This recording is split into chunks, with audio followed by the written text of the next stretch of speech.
यहाँ यहाँ यहाँ यहाँ यहाँ वहाँ देखते हुए नहीं। हाँ समझ गया। बोलना क्या है? हाँ। फिर मैं यहाँ हूँ तो यहाँ फ्लिप कर दोगे आप, मैं यहाँ हूँ तो यहाँ फ्लिप कर दोगे, यहाँ फ्लिप कर दोगे। इसमें बहुत मजा आता है। मजा आता है ना? ये हम लोगों ने भी किया है। अभी वो टिंग टिंग टिंग वो ऐसे साउंड्स होते हैं ना, ऐसे नाइस वेरी नाइस। ठीक है। No fear, I'm standing right here, eyes peer with my mind clear, never look rear. Simple differentiation, product rule, question rule.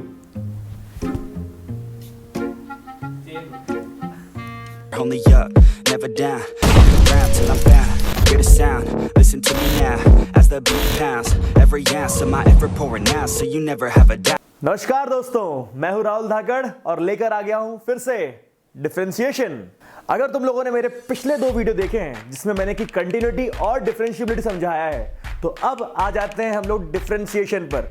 ये टॉपिक थोड़ा सा लेंदी है, इसलिए कई बार परेशान करता है, तो इसको मैंने पूरा सिस्टमैटिक मैप कर दिया है कि कब कौन सा टॉपिक आपको पढ़ना है। और कुछ क्वेश्चन कराऊंगा मैं डिफरेंशिएशन में।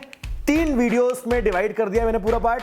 पहले बेसिक, फिर थोड़ा एवरेज, और फिर वो क्वेश्चन जिसमें 4 से 5 मार्क के क्वेश्चन आपको एग्जाम में मिलने वाले हैं। तो देखते हैं किस तरह से हम लोग डिफरेंशिएशन मैप करते हैं सब पार्ट्स में।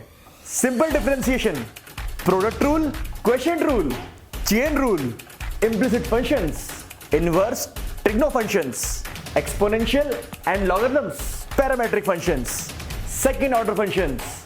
तो ये कुछ फंक्शंस के बेस पर आपको क्वेश्चन पढ़ना है। तो आइए सबसे पहले जान लेते हैं कि डिफरेंशिएशन का मतलब क्या होता है। अगर बिल्कुल मैं डेफिनेशन की बात करूं तो मतलब होता है इसका instantaneous rate of change of function. जी हां दोस्तों, instantaneous rate of change of function. जब भी मैं बात करता हूं किसी भी तरह के रेट ऑफ चेंज की, तो रेट ऑफ चेंज 2 तरह के होते हैं।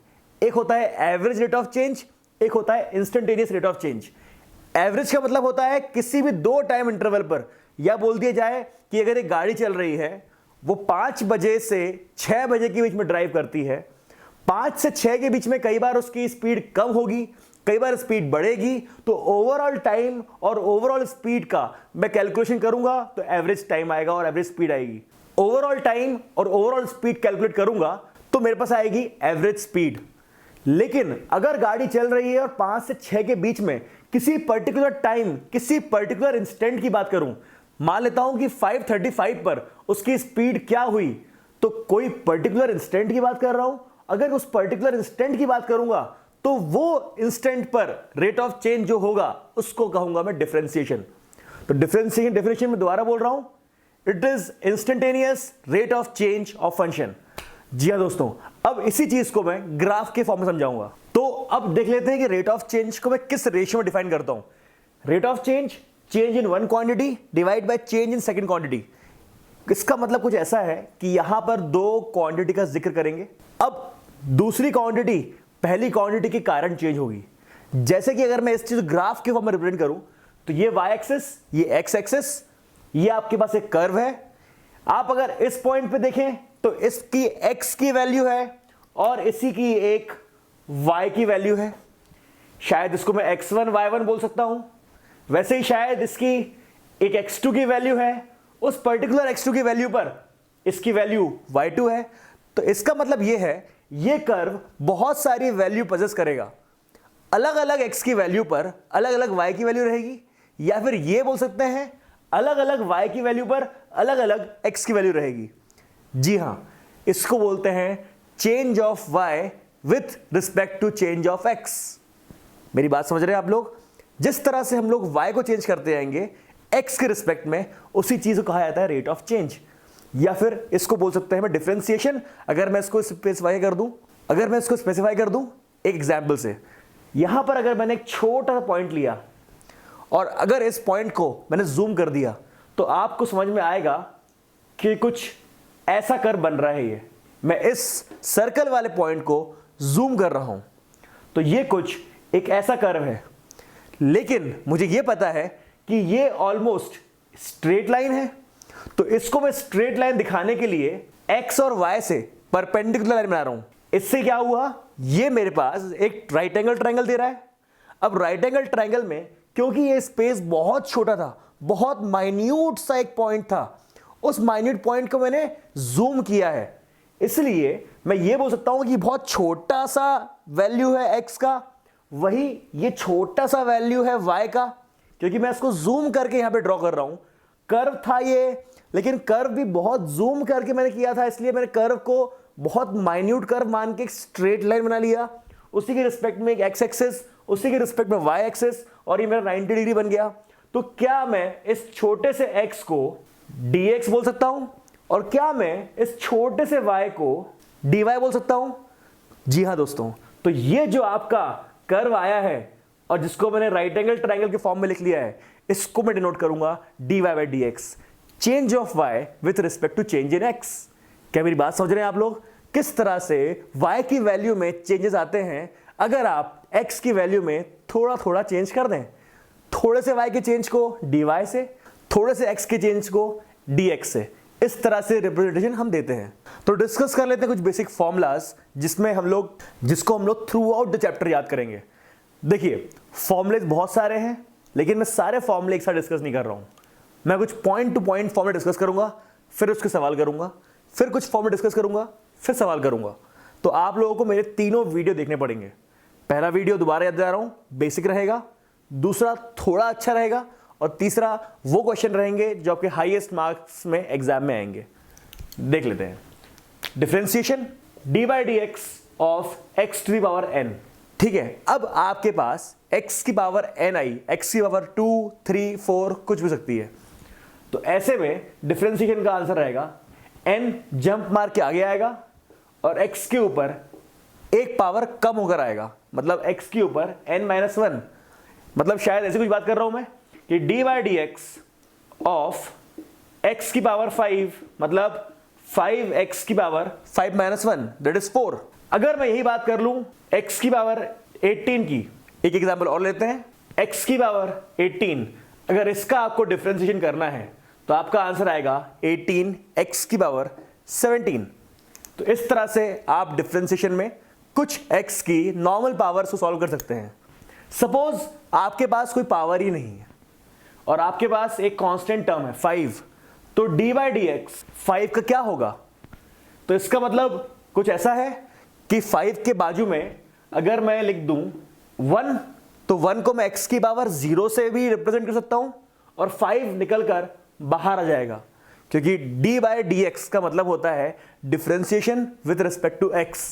मतलब ये एक ऐसी मशीन है जो सिर्फ x के पॉइंट ऑफ व्यू से डिफरेंशिएट करेगी।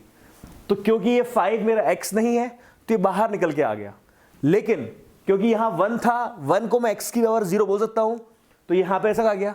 अब x की पावर 0 को मैं अगर इस फॉर्मूले से डिफरेंशिएट करूं तो क्या आएगा? 5 इंटू 0 x की पावर 0-1। तो ओवरऑल पूरी चीज क्या हो जाएगी? ओवरऑल पूरी चीज 0 हो जाएगी।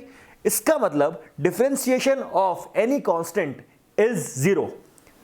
क्या मेरी बात समझ रहे हैं आप लोग? अगर आपके पास कोई डिफरेंशिएशन के लिए कांस्टेंट आ जाए d by d x of 6, d by d x of 12, ऐसा कोई भी कांस्टेंट आ जाए तो आप उसको डायरेक्टली 0 लिख देंगे। तो इसका मतलब d by d x of a is equal to 0। Differentiation of constant is always 0।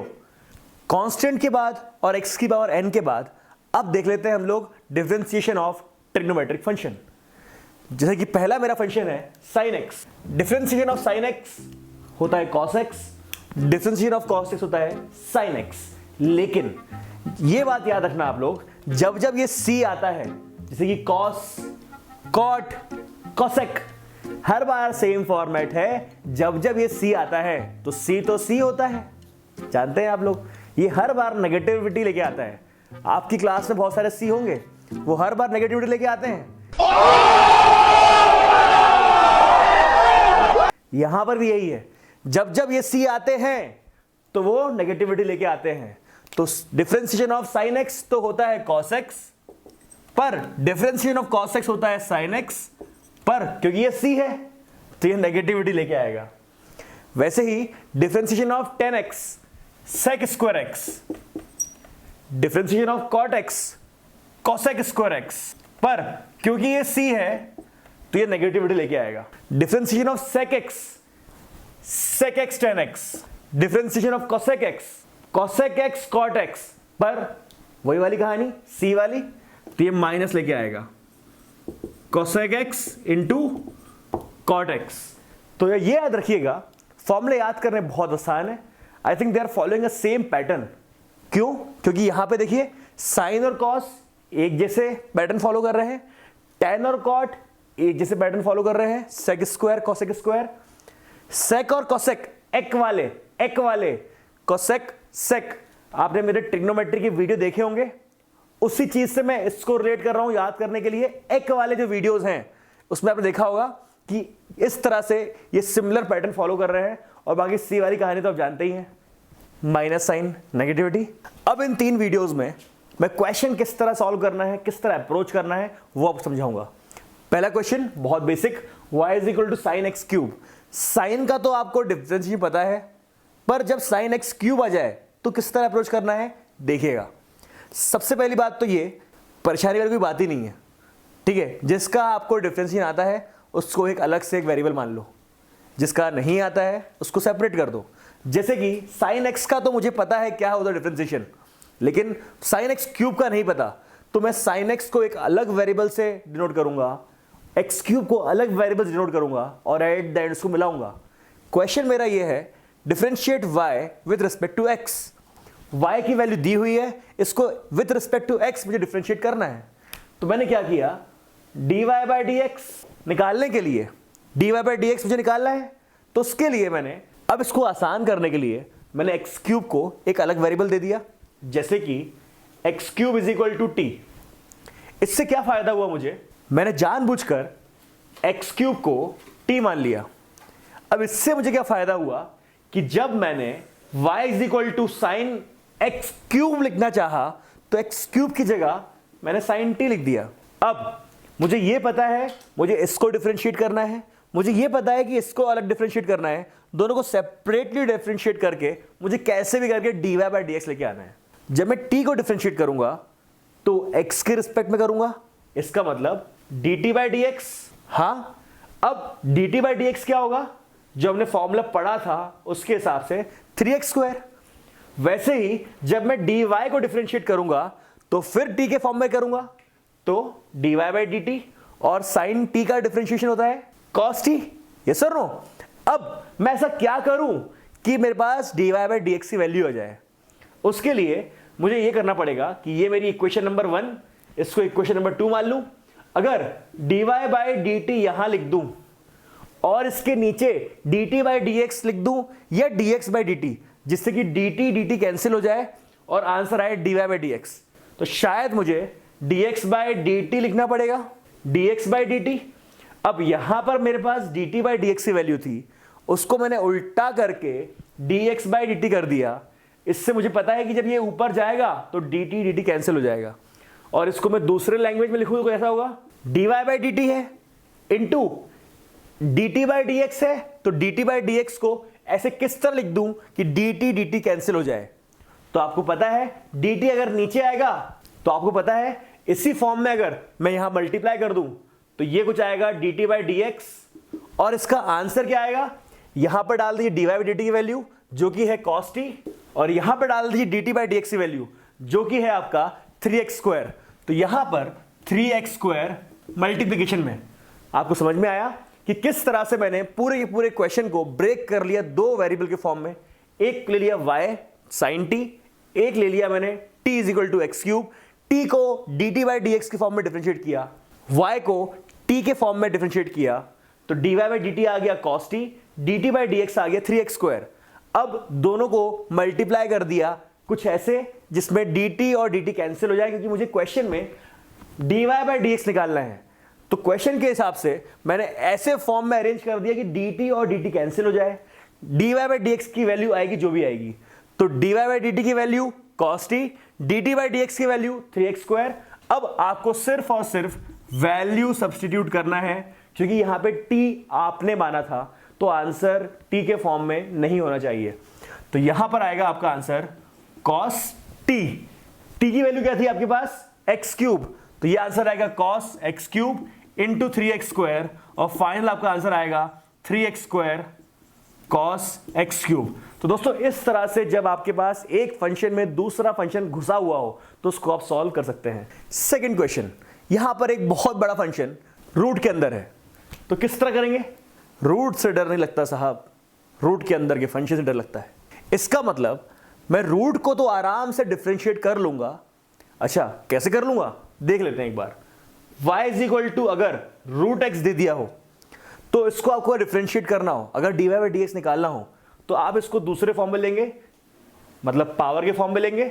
आपको पता है कि रूट का मतलब होता है 1/2, y is equal to root x. अब मुझे इसको डिफरेंशिएट करना है, मतलब शायद dy बाई डी एक्स निकालना है, तो मैं इसको लूंगा पहले पावर के फॉर्म में। अब मेरे ख्याल से आप समझ गए होंगे वही पहली आइडेंटिटी जिसमें मैंने x की पावर n को डिफरेंशिएट किया था, ये भी x की पावर n के फॉर्म में आ गया है। और इसको अगर मैं सॉल्व करूं तो ये 1/2 मतलब dy बाई डी एक्स निकालना चाहूं तो ये आएगा 1/2 x 1/2 माइनस 1, जिसका सॉल्यूशन होता है 1/2 रूट x। इसका मतलब जब भी आपके पास रूट की ऐसी कोई वैल्यू आएगी तो आपको डरने की जरूरत नहीं है, ये वही दो कौड़ी की चीज है, x की पावर 1/2। जी हाँ दोस्तों, तो अब बचा क्या? मैंने क्या कहा था, डर किससे लगता है? रूट के अंदर फंक्शन से। तो रूट के अंदर का फंक्शन मैं कुछ वेरिएबल मान लूंगा, पिछले क्वेश्चन में t माना था, यहां भी t मान लो। तो यहां पर let ax² plus 2bx plus c is equal to t। अगर ये t बन गया है इसका मतलब y इज इक्वल टू क्या हो गया आपका? Root t। अब मैं अगर dy बाई डी टी करूं तो मेरे पास आएगा 1/√t। मतलब इतना पूरा सॉल्व करने से अच्छा है कि आप ये लास्ट एक्सप्रेशन याद कर लो कि जब भी रूट में आएगा तो ऐसा आंसर देगा आप, तो आपका टाइम बच जाएगा। तो dy by d x is equal to 1/2√t। और अब इसको डिफरेंशिएट करते हैं, t को डिफरेंशिएट करेंगे x के फॉर्म में, तो ये आएगा आपके पास dt बाई डी एक्स मतलब 2ax प्लस 2b, और c का डिफरेंशिएशन क्या होगा? 0। जी हां, तो यहां पे आपके पास 2ax plus 2b is equal to dt by d x. That's it, dy by d t is equal to 1/2√dt। आपको वैल्यू किसकी चाहिए? आपको वैल्यू चाहिए dy बाई डी एक्स की। तो यहां पर आप इस वाले इक्वेशन से ये वाली इक्वेशन को मल्टीप्लाई कर देंगे, तो dy by d t into dt by d x. dt by d x यहां पर dy बाई डी टी की वैल्यू लिख दीजिए जो कि है 1/2√t। क्योंकि भैया मैं रूट t को अब सॉल्व करना चाह रहा हूं इसलिए डायरेक्टली मैं लिख रहा हूं dy बाई डी टी की वैल्यू क्या है? 1/2√t into dt by d x की वैल्यू क्या है आपके पास?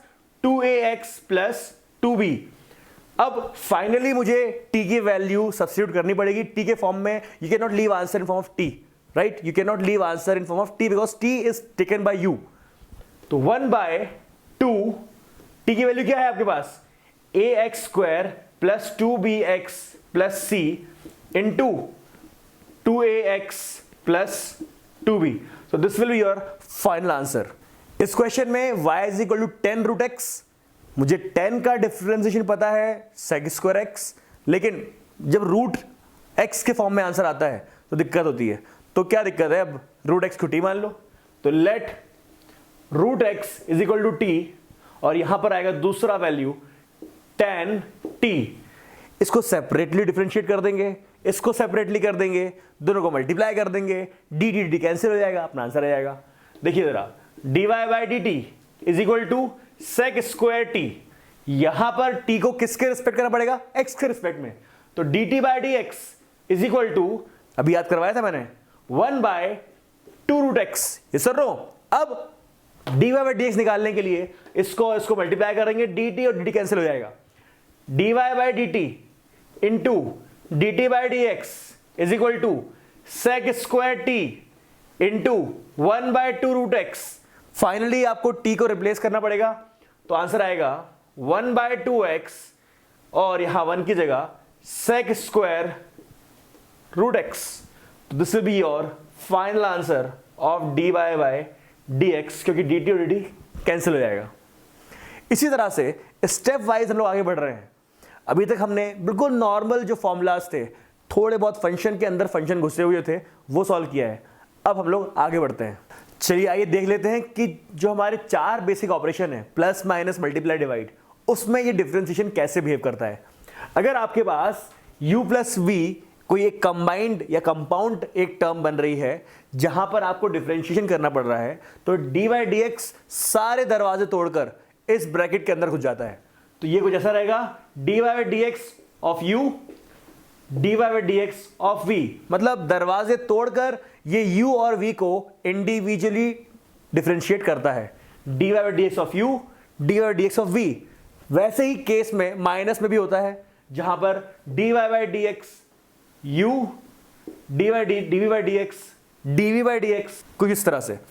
लेकिन अगर आप सोचें u और v में ही होने वाला है, अगर आपको लगता है कि dy dx u into dy dx v होने वाला है, या फिर dy dx of u divide by dy dx of v होने वाला है, तो आप सरासर गलत हैं।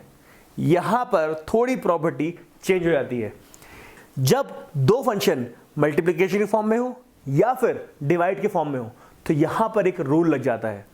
यहां पर लग जाता है प्रोडक्ट रूल और यहां लगता है क्वोशिएंट रूल।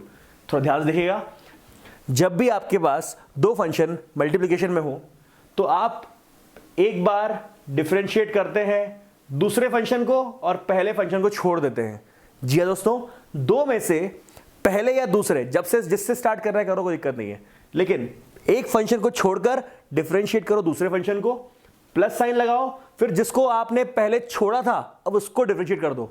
मतलब v को आप बाहर निकाल देंगे और dy dx ऑफ u। तो पहले को छोड़कर डिफरेंशिएशन ऑफ दूसरा फंक्शन, अब दूसरे को छोड़कर डिफरेंशिएशन ऑफ फर्स्ट फंक्शन। इसको बोलते हैं प्रोडक्ट रूल। जब दो फंक्शन मल्टीप्लिकेशन में हो आपस में, तो ये रूल हम लोग फॉलो करते हैं। अभी आने वाले क्वेश्चन में देखेंगे किस तरह करते हैं, पर अभी आपको ये चीज याद करनी रहेगी। वैसे ही जब बात करता हूं क्वोशिएंट रूल की, जब दो फंक्शन आपस में डिवीजन में हो तो कुछ ऐसा ख्याल चलता है, जो भी आपका डिनोमिनेटर होता है उसको मानते हैं v स्क्वायर, क्योंकि डिनोमिनेटर को आप ऑलरेडी यूज कर चुके हैं, तो डिनोमिनेटर को कुछ देर के लिए छोड़ दीजिए और फिर dy dx ऑफ दूसरा फंक्शन, क्योंकि v स्क्वायर मतलब v को, डिनोमिनेटर को आप ऑलरेडी यूज कर चुके थे, तो पहले v को आप यूज नहीं करेंगे, दूसरे वाले को डिफरेंशिएट करेंगे, फिर लगाएंगे माइनस का साइन, और जिसको आपने छोड़ा था अब उसको पकड़ लेंगे और जिसको पकड़ा था उसको छोड़ देंगे। तो यहां पे आएगा u d by dx of v। तो आपको ये समझना है कि ये फॉर्मूला जो है इससे डिफरेंट है, क्योंकि यहां प्लस साइन था, तो किसी को भी आप वाइस वर्सा के फॉर्म में या तो u को पहले छोड़ दो या u को डिफरेंशिएट कर दो बाद में, ये सब आप पे डिपेंड करता है। लेकिन इस वाले में क्योंकि माइनस साइन है, तो a minus b will not be equal to b minus a। तो आपको ये याद करना है कि जब आप डिफरेंशिएट करेंगे, क्वोशिएंट रूल लगाएंगे, तो पहले v स्क्वायर मतलब डिनोमिनेटर को, क्योंकि आपने यूज कर लिया है नीचे, तो पहले आप डिनोमिनेटर को छोड़ देंगे और बचे हुए को डिफरेंशिएट करेंगे, फिर आप डिनोमिनेटर को पकड़ लेंगे और जो दूसरा था उसको छोड़ देंगे। क्या मेरी बात समझ में आ रही है आप लोगों को? अब इस फॉर्मूले पे बेस्ड हम क्वेश्चन करेंगे। आइए क्वेश्चन नंबर 4 देखते हैं। यहां पर आपके पास एक ऐसा फंक्शन है जहां पर आपको थोड़ा सा डरावना और लग रहा है, क्योंकि कॉस के अंदर एक्स क्यूब भी है, फिर साइन स्क्वायर भी है, फिर एक्स की पावर 5 भी है। ऐसे क्वेश्चन देख के हल्की सी घबराहट होती है, लेकिन बहुत आसान है दोस्तों। मैंने पहले भी कहा आप लोगों से, जो जो आपको बनता है उसका डिफरेंशियल अलग कर दीजिए, बाकी को अलग कर दीजिए। जैसे कि मुझे पता है कि cos x क्यूब मेरे लिए एक फंक्शन हो सकता है, क्योंकि मैंने अभी उसका डिफरेंशिएशन सीखा है। साइन स्क्वायर एक्स की पावर 5 ये दूसरा फंक्शन हो सकता है। ये शायद मेरे लिए dy dx of u into v है, मतलब वही फॉर्मूला लगेगा इसमें कि एक बार पहले को छोड़ दो dy dx of v, plus एक बार दूसरे को छोड़ दो dy dx ऑफ u। तो ये इतना मेरे लिए पहला फंक्शन, इतना मेरे लिए दूसरा फंक्शन। तो जब मैं इसको डिफरेंशिएट करूंगा, मतलब dy by dx करूंगा, तो cos x क्यूब को एक बार छोड़ देना और dy dx of sine square x की पावर 5 कर देना, प्लस अब एक बार साइन स्क्वायर x की पावर 5 को पकड़ लो और फिर cos x क्यूब को अब एक बार साइन स्क्वायर x की पावर 5 को पकड़ लो और dy dx को ऑफ x की पावर 3 कर दो। अब देखिए ध्यान से, यहां पे ये फंक्शन वही 3 सवाल पे बेस्ड है जो हमने ऑलरेडी किया हुआ है इसी वीडियो में। अब आप मुझे बताइए कि cos x cube as it is लिखा रहेगा, क्योंकि इसका कोई डिफरेंशिएशन नहीं है। जैसे ये डिफरेंशिएट होगा तो साइन स्क्वायर लगा हुआ है, पहले वो सॉल्व होगा। लाइन से पहुंचते हैं हम लोग, पहले साइन स्क्वायर सॉल्व होगा, तो साइन स्क्वायर में क्या होता है, x की पावर n में क्या होता है, n जंप मारता है सामने की तरफ, तो स्क्वायर भी जंप मारेगा सामने की तरफ और यहां पे आएगा 2 साइन x की पावर 5। लेकिन अब ये बोलेगा कि मेरे पास साइन भी तो था। अब इस फंक्शन को ध्यान से देखें तो ये फंक्शन थोड़ा बड़ा है, क्योंकि यहां पर आप पहले डिफरेंशिएट करेंगे साइन को, उसके बाद x की पावर 5 को। जी हाँ दोस्तों, तो यहां पर cos x क्यूब आपका पहला आंसर, क्योंकि ये तो कुछ अनटच रहेगा। उसके बाद साइन स्क्वायर x की पावर 5, जहां पर 2 बाहर आ जाएगा और you are left with sine x की पावर 5। अब x की पावर 5 भी है डिफरेंशिएट होने के लिए, इसका मतलब 5x की पावर 4, तो ये आपका एक पार्ट हो गया। दूसरे पार्ट में एंट्री करते हैं, यहां पर साइन स्क्वायर x की पावर 5 अनटच था, dy by dx of cos x cube, अभी भी बताया आप लोगों को, पहले cos का डिफरेंशिएट करेंगे जो कि आएगा माइनस साइन x क्यूब, और उसके बाद आप डिफरेंशिएट करेंगे x क्यूब को जो कि आएगा 3x स्क्वायर। इस तरह से आपके पास पूरी तरह से उस दो फंक्शन का डिफरेंशिएशन सॉल्यूशन आ जाता है। This is your final dy by dx। Thank you. अब इस स्टेप से थोड़ा सा मैं डिटेल में जाऊंगा, क्योंकि यहां पर आपके पास एक फंक्शन है साइन स्क्वायर x की पावर 5। तो ओवरऑल देखा जाए तो यहां पे 3 फंक्शन हैं जिनको डिफरेंशिएट होना है। पहली बात तो ये वाला स्क्वायर जो कि जंप होके सामने आने वाला है, x की पावर n का dy बाई dx। दूसरा साइन जिसका cos होने वाला है, और तीसरा x की पावर 5। मैं आपको अब चेन रूल होता है वो समझाता हूं।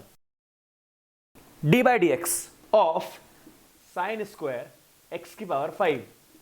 तो जो आपका dy बाई dx है ना, ये एक ऐसी मशीन है जो एक एक करके देखती है इनको। कैसे? पहले देखेगी साइन को, पर यहां पे लगा है पावर, तो पहले उसकी नजर में आएगी पावर, तो x की पावर n वाला जो रूल है यहां लग जाएगा। तो रूल क्या था कि पावर उछक के सामने आ जाती है और पावर के जगह पे -1 हो जाता है। देख लेते हैं कैसे। तो 2 साइन स्क्वायर जो आपका 2 - 1 हो गया, तो 1 हो गया यहां पे, x की पावर 5, पहला फंक्शन सॉल्व हो गया। दूसरा फंक्शन ये कि उसको दिख रहा है कि अब ये साइन का फंक्शन है जिसको cos होना ही होना है, तो अब यहां पर cos x की पावर 5 हो जाएगा। अब तीसरा फंक्शन x की पावर 5 जो कि अब डिफरेंशिएट होने को बेकरार है, 5x की पावर 4। जी हाँ दोस्तों, इतने छोटे से फंक्शन में 3 बार डिफरेंशिएशन होना था चेन रूल के अंतर्गत। अब यहां देखिएगा, जब इतना लिखेंगे आप उसकी जगह इतने पूरे पॉइंट लिखेंगे, तो लिख लेते हैं यहां पे dy by dx is equal to cos x cube 2 यहां से 5 10 x की पावर 4। यहां पे आप देखेंगे यहां पे 2 है, यहां पर 5 है, 2 × 5 10 x की पावर 4 साइन x की पावर 5 cos x की पावर 5 प्लस, अब आते हैं इस वाले पे, तो यहां पर साइन स्क्वायर x की पावर 5 अनटच रहेगा, और जब यहां पर dy बाई dx होगा इसका, तो आपको पता है ये फिर से 2 फंक्शन है, एक तो cos जिसका होने वाला है माइनस साइन x क्यूब, और दूसरा x क्यूब जिसका होने वाला है 3x स्क्वायर। तो उसको आप सॉल्व कर देंगे, -3 सामने आ जाएगा यहां पर, -3x स्क्वायर सामने आ जाएगा यहां पर, ये इस वाले माइनस ने इसको डिस्टर्ब कर दिया, माइनस कर दिया, और बाकी फिर ये सब चीजें एज इट इज लिखी रहेंगी। और यहां पर आप देखेंगे इस तरफ पूरी चीजें एज इट इज सेम रहेंगी, तो यहां पे आपको कोई दिक्कत नहीं आएगी। यहां पर डायरेक्टली मल्टीप्लाई कर दिए इनको, तो 10x की power 4 cos x cube sin x की पावर 5 cos x की power 5, this will be your value of dy by dx। ऐसे क्वेश्चन में ज्यादातर गलती अगर होती है तो सिर्फ इस तरह के फंक्शन को डिफरेंशिएट करने पे होती है।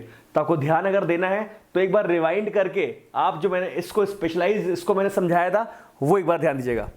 Thank you. Do you like me now?